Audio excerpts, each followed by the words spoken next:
Hi dears, welcome back to our channel. എല്ലാവർക്കും പുതിയ വീഡിയോയിലോട്ട് സ്വാഗതം. അപ്പോൾ ഇന്ന് സിമ്പിളായിട്ട് ഷാളിൽ ചെയ്യുന്ന ഒരു വർക്കാണ് കാണിക്കുന്നത്. അപ്പോൾ ഇത് പ്ലെയിൻ ഷാൾ ഞാൻ 2 മീറ്റർ കട്ട് ചെയ്ത് വാങ്ങിച്ചതാണ് എൻ്റെ ഒരു ഗൗണിന് മാച്ചായിട്ട്.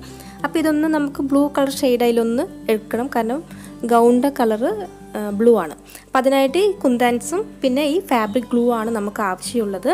അപ്പോൾ ബീഡ്സ് വെക്കുകയാണെങ്കിൽ നല്ല ഭംഗിയായിരിക്കും. എനിക്ക് കളറ് ബീഡ്സ് കിട്ടിയില്ല, അതുകൊണ്ടാണ് ഞാൻ ഈ കുന്താൻ പോലെയുള്ള സംഭവം വെക്കുന്നത്. അപ്പോൾ ഇത് ബട്ടൺ ഹൗസിലൊക്കെ വാങ്ങിക്കാൻ കിട്ടും. അപ്പോൾ ഇത്രയും ഗ്യാപ്പിലാണ് ഞാൻ ഓരോ ഈ കുന്താൻ ഒട്ടിക്കാൻ പോകുന്നത്. അതായത് നമ്മൾ കൈ വെച്ചിട്ട് അളന്നിങ്ങനെ എടുത്താൽ മതി, അല്ലെങ്കിൽ സ്കെയിൽ വെച്ചിട്ട് എങ്ങനെ വേണമെങ്കിലും ഒട്ടിക്കാം. ഒരുപാട് അടുപ്പിച്ച് വേണ്ട, അത് കാരണം അത് കുറച്ച് അത്രയ്ക്ക് ഭംഗി തോന്നില്ല. അതുകൊണ്ട് കുറച്ച് ഗ്യാപ്പ് വിട്ടിട്ടാണ് ഞാൻ ഈ കുന്താൻസ് ഒട്ടിക്കുന്നത്. അപ്പോൾ ഏത് കളറാണെങ്കിലും നമുക്ക് സിമ്പിളായിട്ട് ഇതുപോലെ ചെയ്തെടുക്കാൻ പറ്റും. അപ്പോൾ ഡ്രസ്സിന് മാച്ചായിട്ട് ഇതുപോലെ പ്ലെയിൻ ഷാൾ വാങ്ങിച്ചിട്ട് നമുക്കതിൽ ഇങ്ങനെ വർക്ക് ചെയ്തെടുക്കാം. ബീഡ് വർക്ക് വേണമെങ്കിലും ചെയ്യാം, അല്ലെങ്കിൽ ഇതുപോലെ സിമ്പിളായിട്ട് ഒട്ടിച്ചെടുക്കാം. മുത്താണെങ്കിൽ നമുക്ക് കോർക്കുകയും ചെയ്യാം, കാരണം തുന്നി പിടിപ്പിക്കാം. അതൊക്കെ നല്ല റേറ്റാണ് നമ്മൾ പുറത്ത് ചെയ്യിപ്പിക്കുകയാണെങ്കിൽ. അപ്പോൾ ഇതുപോലെ ഞാൻ ഷോൾ മുഴുവനായിട്ടും ഓരോ കൈ അകലത്തിൽ ഒട്ടിക്കുകയാണ്. ഇപ്പോൾ 2 മുത്തിന് നടുവിലായിട്ട് വരുന്ന പോലെ അപ്പുറത്തെ ഭാഗത്ത് ഒട്ടിക്കുക. അതേപോലെ കണ്ടിന്യൂസ് ആയിട്ട് ഇത് മുഴുവനായിട്ട് നമുക്ക് ഒട്ടിച്ച് റെഡിയാക്കി എടുക്കാം. അപ്പോൾ ഇവിടെ ഞാൻ മുഴുവൻ ഒട്ടിച്ചിട്ടുണ്ട്. അപ്പോൾ അതൊന്ന് ഡ്രൈ ആവാൻ കുറച്ച് നേരം വെയിറ്റ് ചെയ്യണം. ഇനി ചെയ്യാൻ പോകുന്നത് ഈ അരികിൽ മാത്രം കുറച്ച് അടുപ്പിച്ചിട്ട് ഓരോന്ന് ഒട്ടിക്കാൻ പോവാണ്.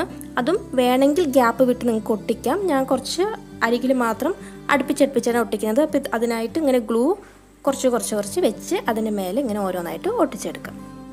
പിന്നെ ഈ ടൈപ്പ് ഈ കുന്താൻസ് എല്ലാം ബട്ടൺ ഹൗസിൽ ഓരോ ഗ്രാമായിട്ട്, അതായത് ഹോൾസെയിലായിട്ട് വലിയ പാക്കായിട്ട് നമുക്ക് വാങ്ങിക്കാൻ കിട്ടും.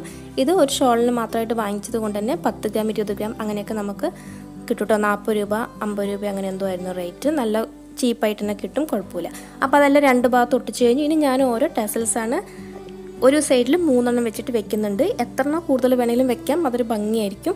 അപ്പോൾ ഞാനിതൊരു ഫംഗ്ഷൻ ഇടാൻ വേണ്ടിയിട്ട് റെഡിയാക്കിയായിരുന്നു. അപ്പോൾ എനിക്ക് ടൈമും കുറവായതുകൊണ്ട് ഞാനിതിങ്ങനെ 3 എണ്ണമാണ് ഒരു ഭാഗത്ത് വെക്കുന്നുള്ളൂ. അപ്പോൾ ടെസൽസ് ഉണ്ടാക്കുന്നതിൻ്റെ വീഡിയോ ഞാൻ നേരത്തെ കാണിച്ചിട്ടുണ്ട് എങ്ങനെയാണ് ചെയ്യേണ്ടതെന്ന്.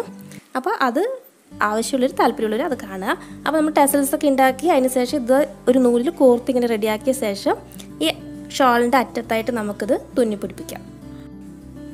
ഇതിവിടെ പ്ലെയിൻ ടെസൽസാണ് ഞാൻ ചെയ്തിരിക്കുന്നത്. സിൽക്ക് ത്രെഡ് യൂസ് ചെയ്തിട്ട്, സിൽക്ക് ത്രെഡ് ഇല്ലെങ്കിൽ കോട്ടൺ ത്രെഡ് അല്ലെങ്കിൽ എംബ്രോയ്ഡറി നൂലുണ്ടല്ലോ അത് വെച്ചിട്ട് വേണമെങ്കിൽ ഇതുപോലെ ചെയ്തെടുക്കാം. പ്ലെയിൻ ആയിട്ട് സിമ്പിളായിട്ടാണ് ചെയ്തിരിക്കുന്നത്. ഇത് എത്ര എണ്ണം കൂടുതൽ വേണമെങ്കിലും ചെയ്യാം. തിക്നെസ് കൂട്ടാം, ഇതിൻ്റെ ലെങ്ത്ത് കൂട്ടാം. അപ്പോൾ അതിൻ്റെയൊക്കെ വീഡിയോസ് ഞാൻ നേരത്തെ ഇട്ടിട്ടുണ്ട്.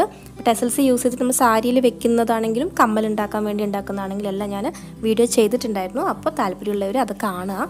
അപ്പോൾ ഇത്രയും സിമ്പിളായിട്ട് നമുക്ക് ഷാൾ അടിപൊളിയായിട്ട് ചെയ്തെടുക്കാൻ പറ്റും. ഇതേപോലെ ഒരു ഭാഗത്ത് 3 ടെസൽസ് വെച്ചിട്ട് 2 ഭാഗത്ത് കൂടി 6 ടെസൽസാണ് ഞാനിത് ചെയ്യുന്നത്. അപ്പോൾ ഇത്രയേ ഉള്ളൂ. സിമ്പിളായിട്ട് എല്ലാവർക്കും ഈസി ആയിട്ട് ചെയ്യാൻ പറ്റുന്ന ഡിസൈനാണ്. അപ്പോൾ വീഡിയോയുടെ അവസാനിക്കുകയാണ്. എല്ലാവർക്കും ഇഷ്ടമായെങ്കിൽ ലൈക്ക് ചെയ്യുക, ഷെയർ ചെയ്യുക, കമൻസ് എല്ലാം എഴുതി അറിയിക്കുക. അപ്പോൾ അടുത്ത വീഡിയോ ആയിട്ട് വരുന്നത് വരെ എല്ലാവർക്കും ബൈ, താങ്ക് യു.